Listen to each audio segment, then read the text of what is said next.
అండి, నేను మీ సింప్లీ మౌని. Restaurant style పనసకాయ దమ్ బిర్యానీ మీరు కూడా తప్పకుండా ట్రై చేయండి. ప్రతి ఒక్కరు పనసకాయలు పెద్ద పెద్ద ముక్కలుగా కట్ చేసుకోండి. చిన్న ముక్కలు కట్ చేస్తే బాగోదు, అదంతా గుండె అయిపోతుంది.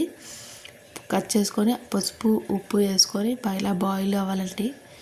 ఒక 15 మినిట్స్ బాయిల్ అయితే చాలండి. ఇలా ముక్క నొక్కితే మెత్తగా అయిపోవాలండి. అలా ఉడికితే సరిపోతుంది, ఎక్కువ ఉడకవసరం లేదు. 15 మినిట్స్ చాలు. ఉడికిపోయాక దాన్ని వాచుకోవాలండి. వాటర్ అంతా తీసేయాలి ఆ పనసకాయల నుంచి. పెద్ద పెద్ద పీసెస్ మాత్రమే వేసుకోవాలండి. గుండె అయిపోయినవి మాత్రం బిర్యానీకి వేసుకుంటే అస్సలు బాగోదు. ఇలా పెద్ద పెద్ద ముక్కలు వేసుకొని అందులో అలానే పేస్ట్ వేసుకోవాలండి. పుదీనా ఆకు ఉంటుంది కదండి, డ్రైది. ఆ పుదీనా ఆకు వేసుకోవాలి. ఎక్కువ వేసుకుంటే ఫ్లేవర్ బాగుంటుంది. తర్వాత పసుపు వేసుకోవాలండి. పసుపు ఇందాక ఉప్పు వేసుకున్నాం కదండి, ఉప్పు అవసరం లేదు. పనసకాయలకు ఆల్రెడీ ఉప్పు పట్టేసే ఉంటుంది.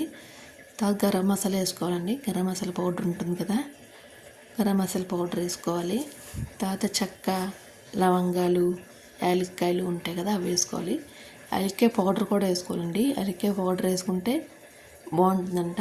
మీరు కూడా ఈసారి బిర్యానీ చేసినప్పుడు తప్పకుండా యాలక్కాయల పౌడర్ కూడా మీరు వేయండి. అవి కూడా వేసుకున్నాక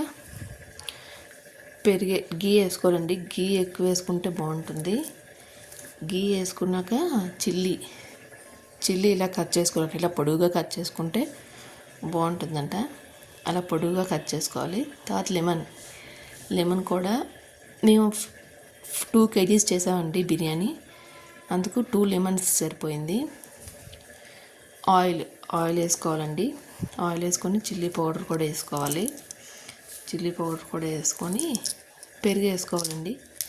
పెరుగు ఎక్కువ వేసుకుంటే బాగుంటుందంట, కమ్మగా ఉంటుందంట బిర్యానీ. అందుకు పెరుగు ఎక్కువ వేసుకొని బాగా కలుపుకోవాలండి. ఆ మసాలా అంతా బాగా ముక్కలకు బాగా పట్టేలాగా బాగా కలుపుకోవాలి. మీరు ఎంత బాగా కలిపితే అంటే మళ్ళీ గట్టి నొక్కికండి, ఆల్రెడీ బాయిల్ అయిపోయి ఉన్నాయి కాబట్టి కొంచెం ఇలా నార్మల్గా కలుపుతూ ఉండాలి. ఎక్కువ కలపకూడదు, పిసికి కలపకూడదు అన్నమాట. మసాలా అంతా వాటికి పట్టేలాగా కలిపితే సరిపోతుంది. ఇలా ఉండాలి, ఇలా క్రీమీగా ముక్కలన్నిటికి. చికెన్ దమ్ బిర్యానీ ఎలా చేస్తాం సేమ్ పనసకాయ దమ్ బిర్యానీ కూడా అంతే. కాకపోతే చికెను, ఇది పనసకాయ. పెరుగు సరిపోలేని చేసి మామూలు పెరుగు తెచ్చి ఇంకా ఎక్కువ వేశారు.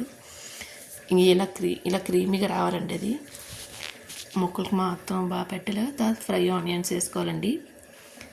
ఫ్రై ఆనియన్స్ ఎక్కువ వేసుకుంటే బాగుంటుంది బిర్యానీకి.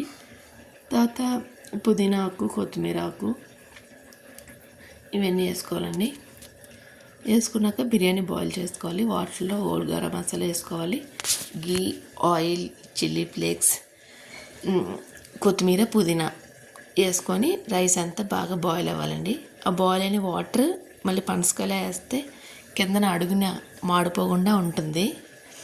రైస్ వాటర్ వేస్తే సరిపోతుంది, వేరే మళ్ళీ కూల్ వాటర్ వేయకూడదు, హాట్ వాటర్ వేయాలి. రైస్ కొంచెం 50% ఉడికితే సరిపోతుందండి.